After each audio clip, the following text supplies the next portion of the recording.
요한복음 20장 30절로 31절 말씀을 상고해 드리겠습니다.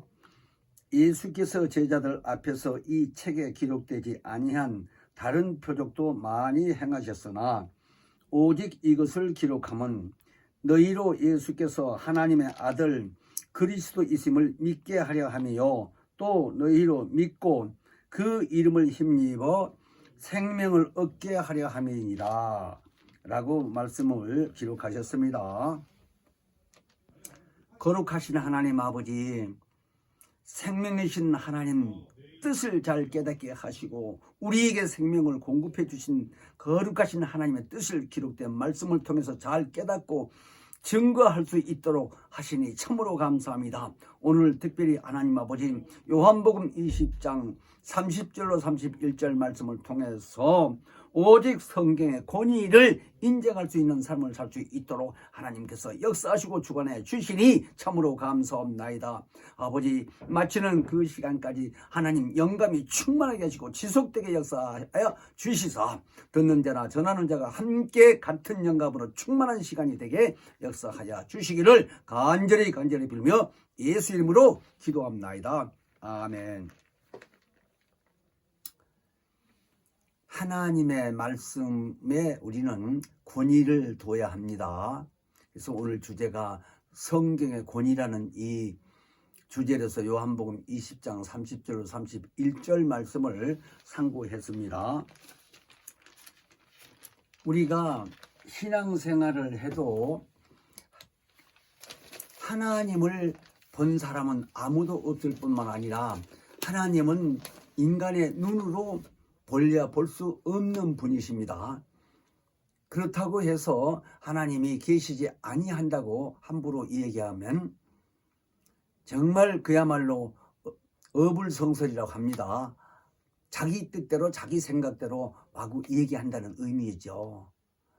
그러나 하나님이 신이시며 영이신 분으로서 우리 눈으로는 볼 수 없지만 하나님 그 안에 계신 말씀으로 보여주시기를 뜻을 정하시고 우리 역사상 인간의 역사상 육체로 오신 예수 그리스도를 그 당시 이스라엘 사람들이 직접 만나보고 대화하고 만져보고 같이 생사고락을 하던 사람들이 많이 있었죠. 그 당시에 그런 하나님을 우리가 기록된 말씀을 통해서 그분이 하신 말씀이 무슨 의미이신지를 우리는 성경 66권을 통해서 잘 깨닫고 그분을 신뢰하는 삶을 살아야 복을 받는다 하는 얘기입니다.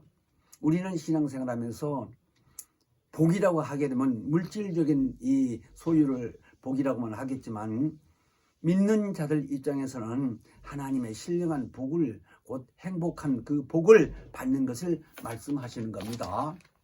그러므로 말씀이 육신으로 오신 그 예수께서 오시기 이전 하나님 품 안에서 말씀으로 계셨는데 그 말씀이 곧 인격이 있는 말씀이시므로 로고스라고 한다는 겁니다. 근데 그 같은 의미로서 요한계시록 19장 13절에 보면은 그가 피 뿌린 옷을 입고 있었던 것을 사도 요한에게 보여줬는데 그 이름은 곧 하나님의 말씀이라 이렇게 기록이 되어 있습니다.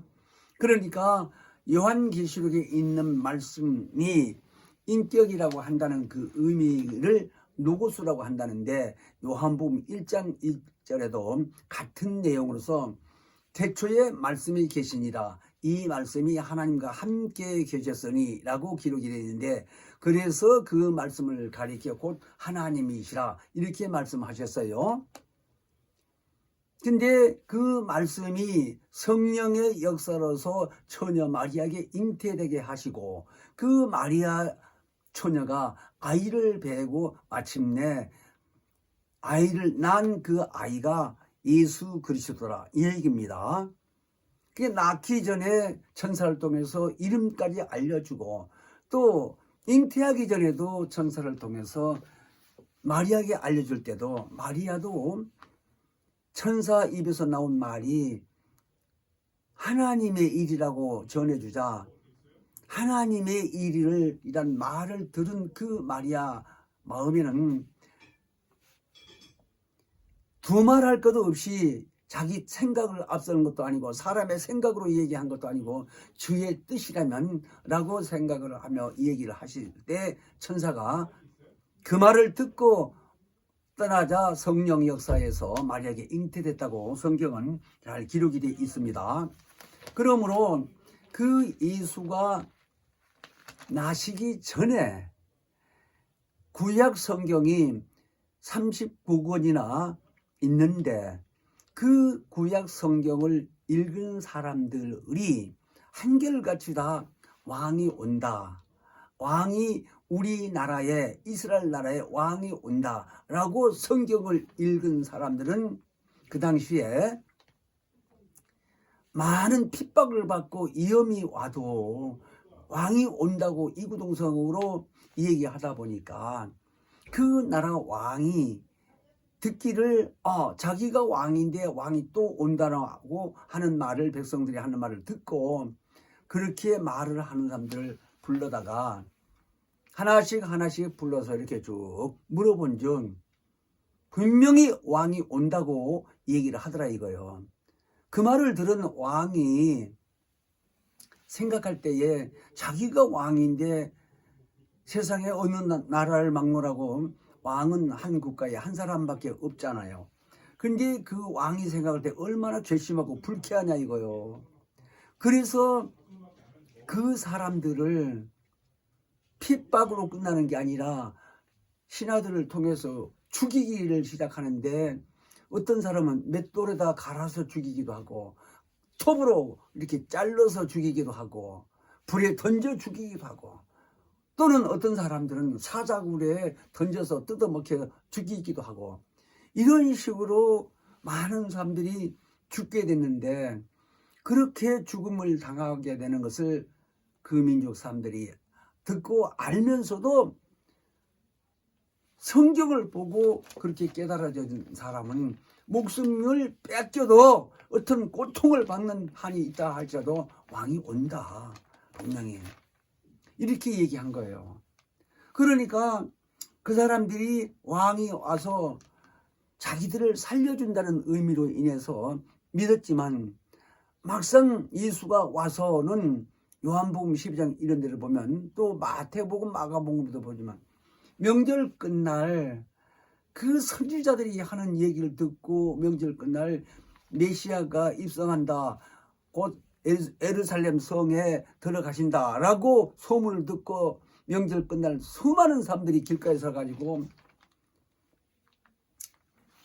그를 맞이하는데 그것도 멋있는 말을 타고 삐걱거리고 가는 것이 아니고 나귀를 탔는데 나귀 새끼를 타더라는 거예요. 그러니까 나귀가 더군다나 말에 비해서 지극히 적은데 그 새끼니 또 얼마나 적겠겠어. 그런데 그걸 타고 입성을 하는 걸 보는데요. 호산나 찬송해라 하리라 하면서 외치면서 이스라엘 왕이요 하고 외치고 그 많은 사람들이 모여서 소리 지르는 게 그런 소리를 하니 아까 얘기한 대로 왕이 그런 말을 들었을 때에 죽이려는 마음을 갖지 않았겠어. 자기 자신이 왕인데 왕은 법으로 인해서 사람을 죽일 수도 있다라는 이 합법적인 권세를 가지고 있는 거예요. 그런 왕이 얼마나 결심했으면 사람을 죽이는데 학설에 의해서는 800만 이상을 죽였다는 거예요. 그러니까 인간의 생각으로는 이해가 안 될 이런 입장이죠. 죽임을 당하게 되게 되면 부인할 수도 있지 않겠어요. 그런데도 하나님이 역사이심으로 죽임을 당해도 왕은 분명히 오신다라고 외친 거예요. 자, 이런 문제를 가지고 우리는 오늘날 성경을 아무리 많이 읽고 아무리 많이 안다 할지라도 성경 66권에 대해서 왕을 발견하지 못하면 성경을 잘못 읽은 것이다, 알지 못하는 것이다 라고 얘기를 한다는 거예요. 그런 의미에서 오늘 이처럼 왕이라고 하는 의미가 도대체 무엇이며 그 왕이 곧 예수를 가리켜 왕이라고 한다는 그 의미가 어떤 의미이길래 도대체 왕이 온다고 그렇게 목숨까지 잃고 했는지. 그래서 구약 성경이 스가랴서 9장 9절만 보더라도 너희 왕이 임하신다고 알려줄 뿐만 아니라 다니엘 선지자도 9장 25절에 보면 기름 부음을 받은 자 곧 왕이 오시기까지 이렇게 다니엘 선지자도 말씀을 기록을 하셨는데, 다니엘도 젊은 청년으로서부터 선지자 역할을 하던 사람이 얼마나 훌륭했어요. 자, 그런 사람들이 기록한 내용들을 이스라엘 민족들은 그대로 본 거예요. 그대로 믿고 있었다 이거예요. 이스라엘 나라를 구원해 주시고, 옛날 조상인 말하자면 다윗 왕이 전 세계적으로 유명했다고 하는데 그런 왕이 또 온다고 바라고 기다리고 있었던 거예요.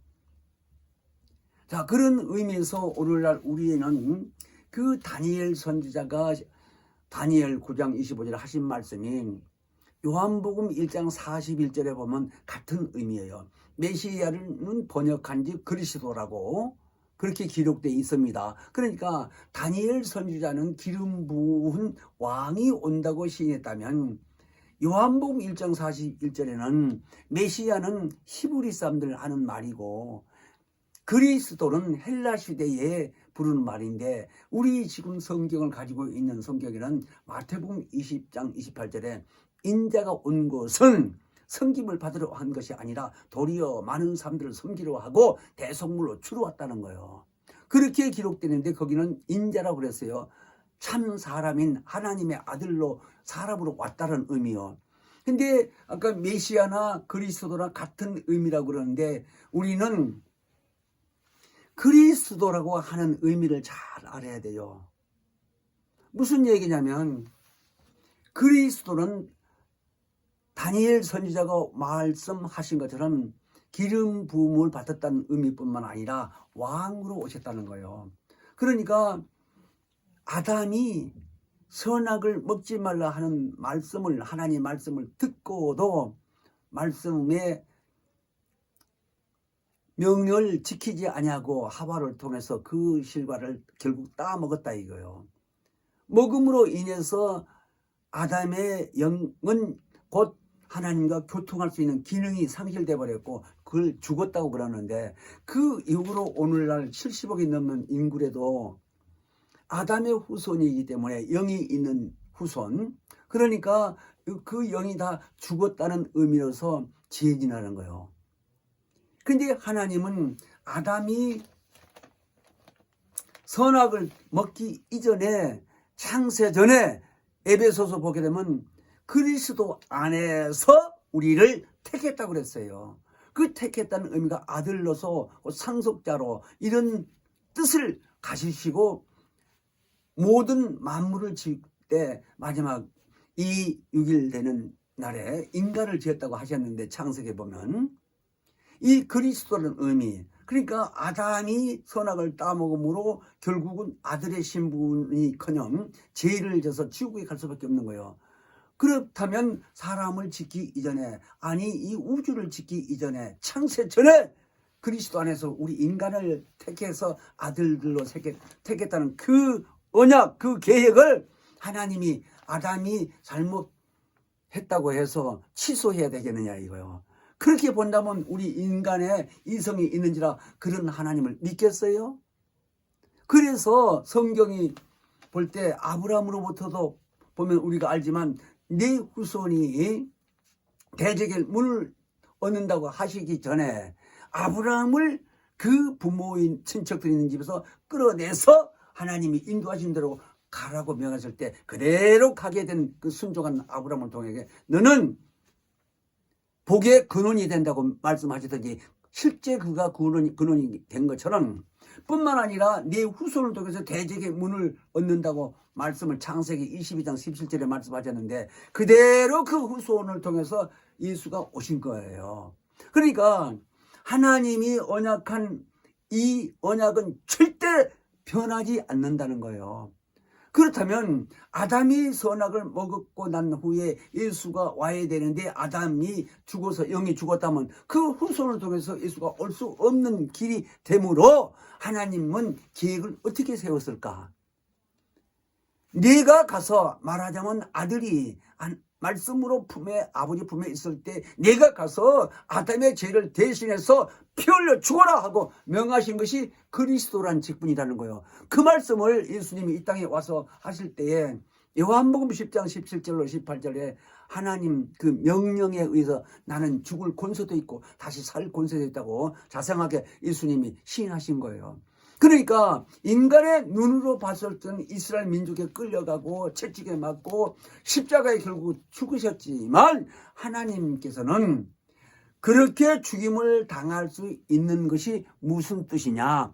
인류 죄를, 아담의 죄를, 죄값을 사하게 하고 그리고 애당초 약속했던 그 하나님의 뜻, 그리스도 안에서 인간을 아들들로 삼으려고 계획했던 그 뜻이 절대 변함없이 꾸준히 마귀가 무슨 짓을 하든지 무슨 문제가 나타나든지 개의치 아니고 진행해 가신다는 거예요. 당신 계획했던 뜻을 그대로 진행해 간다는 거예요. 그 기록된 말씀을 오늘날 우리 감독님께서는 성경의 권위라고 제목을 잡고 요한복음 20장 30절로 31절 말씀을 통해서 강의를 하신 내용을 내가 듣고서 말씀을 드리는데 정말로 이것을 깨닫게 하신 그 하나님이 대단하시지만 그 말씀을 듣고 또 순종하고 성경을 통해서 말씀을 전해주신 우리 감독님 기록한 책을 보면요 눈물이 안 나올 수가 없을 정도로 감동이 되는 거예요. 왜? 성경 66권을 다 통해서 하나님이 어떤 분이시라는 것을 알게 해주시니까. 그래서 마침내 예수가 오셔서 그냥 예수라고만 하지 예수 이름이 아버지 이름이요 아들 이름이요 성령 이름이라고 우리는 잘 알고 있잖아요. 성락계 와서 배워서.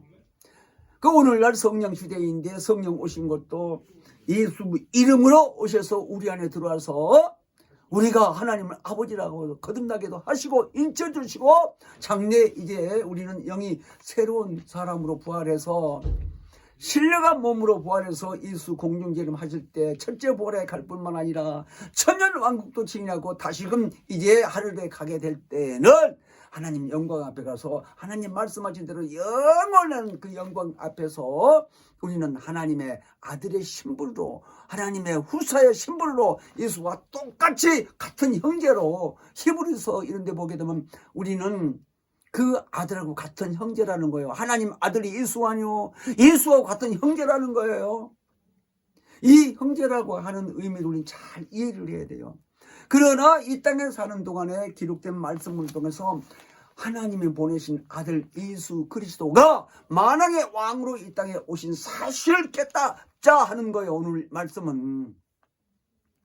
그래서 그 이름을 영접하는 자들에게는 하나님의 자녀가 된 권세를 주신다고 요한복음 1장 12절에도 말씀하셨죠. 그 이름 예수 이름을 영접한 자들에게는 하나님의 자녀의 권세 그 권세를 줌으로 인해서 예수 이름으로 명해서 저주받은 귀신도 쫓아내고 각색병들도 고치고 보이지 않는 하나님을 아버지 하고 수없이 불러도 실증나지 아니하고 기쁘기만 하고도 오히려 생명력이 충만하도록 성령 역사해 주시지 않느냐 이 말이에요. 이런 의미로서 우리는 예수가 그 그리스도라고 하는 의미, 그 의미가 왕으로 오신 신분이에요. 그러니까 그 왕으로 오신 신분이신 예수가 이 땅에 30여 세 동안 이스라엘 땅에서 그냥 살던 이 하나의 일반 그 나사렛 촌사람이라고 하는데 거기가 좀 다른 곳에 비해서 후진 곳인지 발전이 덜 되는지 아무튼 나사렛 사람이라고 하면 인간 취급도 안 할 정도로 그렇게 천대를 받았다고 하는데 그곳에서 살면서 마침내 때가 돼서 30세에 요단계에 가서 침례받고 침례받은 후에 성령도 받으시고 하나님이 내 아들이라고 많은 사람들 앞에서 소리도 나게 해주고 인정하시기도 하고 성령의 이끌림을 받아 광야에 가서 40일 동안 금식 기도하면서 그 음식 기도를 마치고 난 후에 마귀가 와서 그를 만났잖아요. 마태복음 4장에 보면. 그러니까 지금 우리가 들고 있는 성경은 예수님이 말씀하시기를 세상 임금이 뭐라고 그랬어요? 세상 임금이 마귀라는 거예요. 그러니까 이 마귀가 요한복음 16장에 보면 11절을 쭉 9절부터 보면 죄에 대해서 설명하시고도 세상 임금이 마귀라고 하는데 그가 곧 심판받았다라는 거예요. 그러니까 이 심판을 받았는데 무슨 심판을 받았느냐라는 의미로 우리는 잘 알아야 돼요. 우리 성락교회 소주는 베레 아카데미 베레 하나님 의도라고 많이 듣는데 이 음부 안에 가리켜 흑암이라고 했을 때가 그때의 이 시간적으로 보게 되게 되면 지구도 이 우주가 생기기 전에 얘기요. 원래 하나님 보좌로부터 한 통수로 이렇게 지음을 받았는데 거기서부터 가장 먼 끝이 된 그 부분이 습기도 있고 먼지도 있을 줄과 흑암처럼 컴컴한 곳이 있었다는 거예요. 근데 그것을 왜 설명을 하느냐면 보좌 앞에서 하나님께서 말하자면 아들을 상속자로 그리 보내려고 했는데 가기 시기 전에 여호와 사자가 거기서 관리하고 있었던 거 아니에요. 그러니까 아들 될 그 이술은 말씀으로 있을 때에 직접 그리 가게 되게 되면 빌립보서 보게 되면 하나님과 동등됨이 되는 걸로 생각하고 나는 그렇게 하지 않겠다 하고 육체로 가서 인자로 가서 죽임을 맛보고 하나님 아버지가 부활시켜 주시면 가서 보좌에서 영원히 하나님 아버지를 섬기겠다 하는 뜻을 생각을 했을 때 하나님이 보시고 그걸 의로 삼았다 하는 거예요. 그러니까 그때는 말씀이 육체로 오시기 이전 얘기죠. 그때에 그 보좌에서 여호와 사자가 관리하고 있었을 때 그 앞에서 에스겔서나 이사야서 이런 데 보게 되면 마귀가이라는 천사가 루시라고 이름을 가지고 있었을 때에 그 여호와 사자가 그 앞에서 관리하고 있는 것보다 엄청나게 영광을 홀로 받은 것 같아서 탐심을 가진 거예요.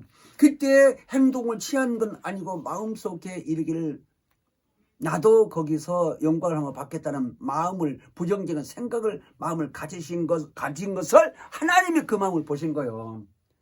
그래서 그 마음을 불이라고 그런다 이거요. 이사야서나 에스겔서에 보면 자 그래서 그 마음을 같이 먹었던 천사들도 다 함께 그 보좌에서 가장 먼 끝 하늘에서 가장 먼 끝 그것을 구덩이라고 했다 이거예요. 골로새서에 보면 나중에 흑암이라고 했고 그러니까 구덩이요 흑암이요 같은 그 곳인데 그때는 우주가 있기 전이지. 그래서 그리 떨어뜨려 놓고 나중에 그 곳을 창세기 1장 1절로 2절을 보게 되면 하나님이 천지를 창조하셨다고 하셨는데 이 하늘에 혼돈이 되고 흑암이 깊은 곳에 있고 했다고 하면서 수면에는 하나님의 선한 천사들이 지금 수면을 지키고 있다는 거예요. 그러니까 다시 말하자면 이 우주 밖에는 저 경계가 있는데 그 위에 운물이 있다라는 거예요. 창세기에 보면. 그러니까 거기서 지금 수면에 운행하고 있는 천사들이 선한 천사들이 이 음부 안에 가두어진 마귀와 그 일당들을 지키고 있다. 그 밖으로 못 나가도록. 그러니까 이렇게 와서 가두어지기 전에는 그 천사들도 마귀와 그 천사들도 지금 선한 천사들처럼 하나님 영광으로 왕래할 수 있도록 지금도 천사니까 초월하고 왕래하고 날아다닐 입장이지만 지금 선한 천사에 비해서 영광을 상실했다는 거예요. 하나님의 기능, 능력을 상실한 거예요. 그러니까 우주 안에 가두어진 거예요. 이 얘기가 좀 어렵게 생각할지 몰라도 감독님 책에 보면 다 있더라고 그런 거예요. 그래서 가두어진 상태에서 세상에서 지가 맨 처음에 들어왔으니까 그때는 인간도 있기 전에 왕노릇하고 있는 거예요. 그러자 나중에 인간이 생겨났는데 영이 없는 존재들이니까 네피림 시대는 타치를 안 하고 그리고 아담이라는 사람이 이제 생겼을 때는 상대가 되거든요. 영적으로. 그래 유혹한 거라 이 말이요. 그러니까 아까 얘기한 대로 때가 돼서 예수가 이 땅에 와서 금식한 후에 광야에서 하나님 섭리 가운데 이제 만나는 거예요. 마귀를 만나서 마귀가 네가 하나님의 아들이냐라는 거예요. 마태복음 4장은. 그러면서 금식한 걸 알고 와서는 배고프지? 네가 하나님의 아들이면 돌로 떡을 만들어 먹여봐라. 이렇게 얘기하니까 하나님 아들이신 예수는 사람이 떡으로만 살 것이 아니라 하나님의 입으로 나온 말씀으로 산다고 이렇게 시작을 하면서 두 번, 세 번까지 유혹을 할 때 전부 다 하나님 말씀을 통해서 이제 그 마귀의 말을 듣지 아니하고 대적을 하니까 마귀랄 놈이 하나님의 아들인 걸 깨닫고 도망간 거예요. 그러니까 그때가 하나님 입장에서 봤을 때는 예수가 이 땅에 와서 마귀를 심판한 거라 이거요. 심판이 뭐예요? 정죄라는 말이요. 그리고 마귀는 도망가고 이제 예수는 그 이후로 어디 길가에만 걸어가도 귀신 들린 사람들 만나게 되면 예수요, 나사렛 예수요, 뭐 당신과 나하고 무슨 상관이 있나이까라고 외치기도 하고 귀신들이 드러나가지고 나가란 말도 하기 전에 지나가기만 해도 보기만 하면 왜 그랬느냐 이거요. 이 세상 임금이요, 세상 권세를, 사망의 세력을 잡고 있는 마귀가 하나님의 아들이신 예수 앞에서 완전히 권세가 박탈된 걸 귀신들이 더 먼저 한다 얘기예요. 그러니까 귀신이 나가라고 나가기 전에 먼저 고백한 거예요. 어떤 때는 회당에 가서 성전에서 말씀 전할 때도 예수가 막 여기저기서 귀신 드러나는 거예요. 그 잠잠만 하면 나오고 이런 식이었었는데, 그러니까 지금 말씀드리고 제가 하는 것은 예수가 만왕의 왕으로 오셨다는 것을 우리 인정하라 얘기요. 그러니까 성경을 아무리 많이 봐도 아까 말씀드린 대로 왕이라는 이 의미를 깨닫지 못하고 발견하지 못하면 성경을 잘못 본 거라 얘기야. 그러니까 오늘날 많은 교회에서들이 그 의미를 모르니까 권세가 안 드러나는 거예요. 우리 교회에서는 그게 아니잖아요. 수없이 강조하신 말씀이 그거예요. 우리 감독님이. 자, 그래서 우리는 이제 그런 삶을 사는 사람들을 가리켜 성경에 말씀하시기를 이제 히브리서 보게 되면 아들을 만유의 후사로 세우신 하나님 뜻이 우리도 그와 함께 같은 형제요 그와 같은 이 아들의 신부서 로마서 8장에 보면은 잘 기록해. 후사라고. 후사가 뭐예요? 상속자 아니라고. 상속자. 그러니까 이런 의미로서의 우리는 하나님의 아들의 신부로서의 예수가 이 땅에 계실 때도 요한복음 17장 쭉 11절을 보게 되면 아버지께 구하기를 우리에게 그 아버지의 이름으로 보존해 달라고 기도하신 거예요. 그러면서 아버지 이름으로 우리에게 주기를 간절히 원했다 예수가. 그랬더니 마침내 그 이름을 주신 방법이 그 이름으로 누가 오셨다고 그랬어요? 아까 성령이 오셨다 이거요. 요한복음 14장에 보면 그 이름으로 우리에게 와서 생명을 공급하신 거예요. 그러니까 하나님의 성령이 생명으로 빛으로 오신 겁니다. 예수도 빛으로 왔다고 수없이 말씀하셨지만 어떤 사람들은 성령이 초대교회에 120명이 동시에 받았다고 하면 120명인 줄 알아요. 오늘날 인류에 전 세계적으로 성령 받은 사람이 얼마나 많겠어. 그러면 그 숫자대로 다 성령이 오셨다 이런 얘기요? 아니요. 요한복음 15장 26절 보면 그 전에 토요일날 새벽기도에 집회를 하실 때 감독님이 아버지께서 나오시는 하고 나오시는 하면서 얼마나 강조를 하는지 그게 끊어지지 않고 나오시는 우리 그런 의미를 잘 알아야 돼요. 그러니까 예를 들은다면 빛이 하나인데 전 세계 빛이 다 빛인 것처럼 성령이 빛으로 오셨다 이거. 그걸 생명이라고 하는 거예요. 요한복음 1장에 보면 예수 안에 생명이 있었고 그 생명이 있고 사람들의 빛이다라는 거예요. 그러니까 요한복음 8장 12절에도 예수가 내가 세상에 빛으로 왔다. 나를 따르는 자는 어둠에 다니지 않고 생명의 빛을 얻는다. 그렇게 말씀하신 거예요.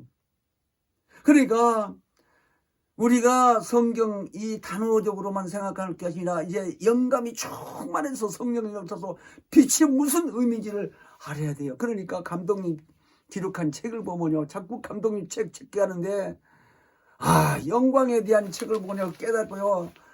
내가 몇 번씩 이런 얘기를 하는 거예요. 울기를 얼마나 오늘 녹화하고 통곡한다듯이 그냥 너무 감동이 되니까. 영광. 그러니까 내가 아는 범위만 해서도 그 배워서 성경을 찾아보니까 성경에 그런 내용이 있는 거예요. 간주성을 보니까 이거 여기 기록된 말 저기가 있고 다 찾아서 이렇게 기록해 보니까 놀랬어 내가. 그래서 그런 의미로서 살아계신 예수가 이 땅에 하나님의 품에 계시다가 말씀으로 오신 그 인자로 오신 그분이 왕이다라는 걸 누가 뭐래도 시인하고 증거한다 이거요. 그래서 예수 그리스도라고 이렇게 묶어진 거예요. 포함됐다 이거요. 그냥 예수란 이름이다. 왜 그리스도를 붙였느냐 이거요. 임금 왕이라는 거요. 그 의미를 알자는 거요. 그래서 성경이 66권이 이렇게 신구약으로 있는데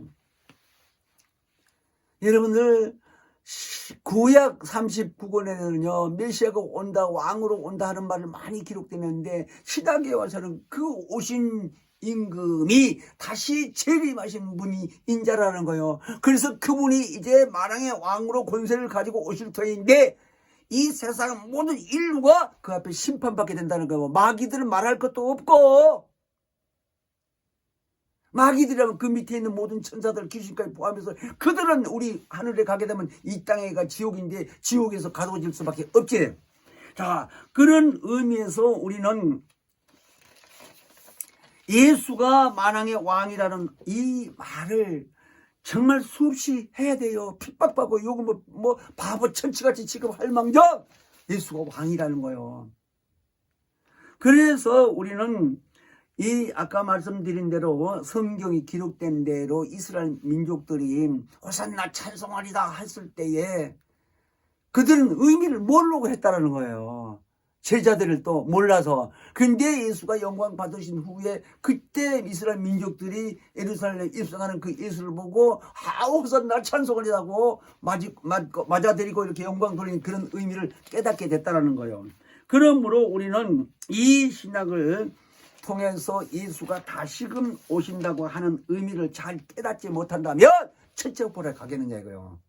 이 땅에 살면서 권세를 드러내서 뭐 귀신 쫓아내고 병 고치고 하는 거는 당연한데 첫째 볼에 갈 수 있겠느냐 이거요. 그를 왕으로 취급하지 않고 인정하지 않는다면 만왕의 왕으로 와서 우리를 들려 올라가게 하고 그리고 우리하고 같이 동행하면서 천년 왕국도 지내고 다 끝나게 되면 모든 사람들 심판하고 했을 때 우리는 같이 주님과 행동한다는 거예요.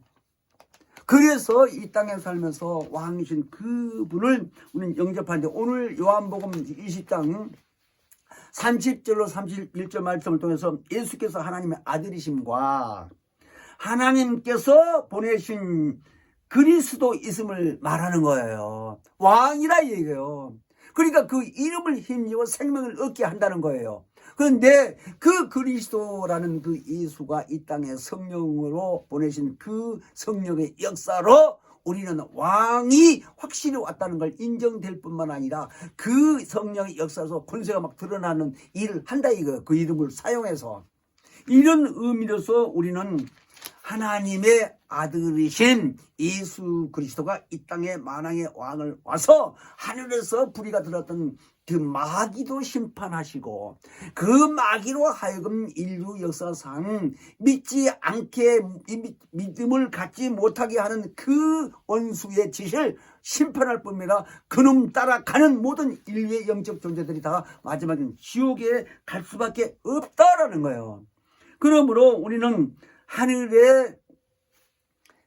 하늘에서 내려오신 그 만왕의 왕을 모시고 있기 때문에 그가 가지고 있는 최고의 이 권세 이것을 우리는 소유했기 때문에 이제 마지막 갈 때에 우리는 이 땅에 신령한 몸으로 부활해서 넘어서 8장 29절 쭉 보면은